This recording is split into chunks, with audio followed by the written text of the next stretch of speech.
Hi guys, welcome to my channel.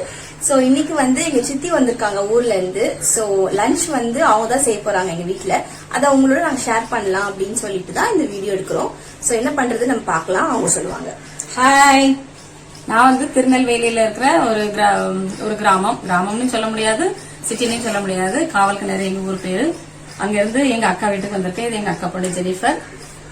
சாதாரணமா வந்து மீன் வந்து குழம்பு வைப்பாங்க, வறுப்பாங்க.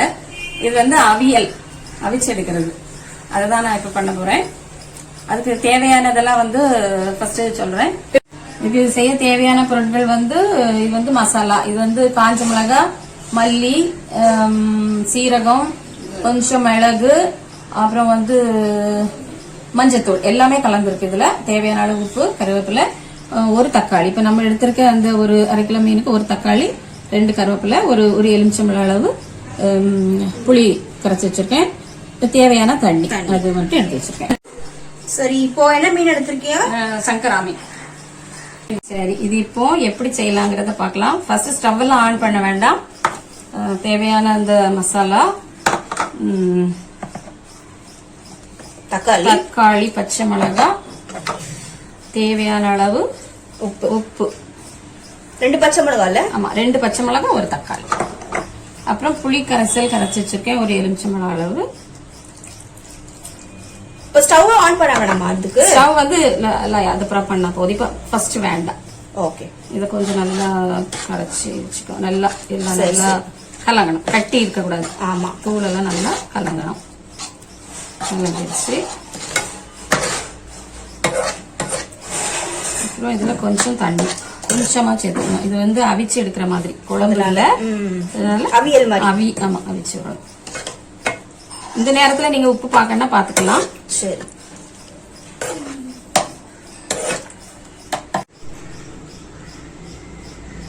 இப்போ வந்து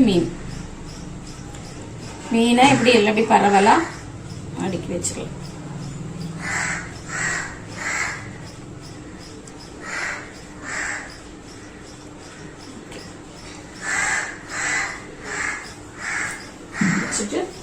அப்படியே மூடிக்கணும். ஸ்டவ் ஆன் பண்ணி விட்டுறேன். இப்போ ஸ்டவ் ஆன் பண்ணணும்.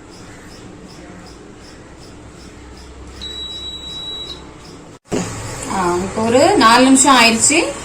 ஸ்டவ் சிம்மில் வச்சுட்டு இதெல்லாம் கொஞ்சம் அப்படியே திருப்பி போட்டுறணும்.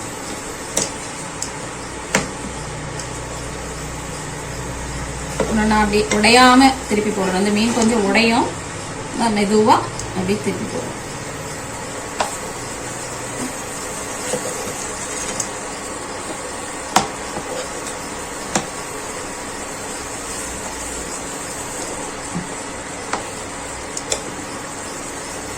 எல்லா மீனையும் இப்போ திருப்பி போட்டாச்சு.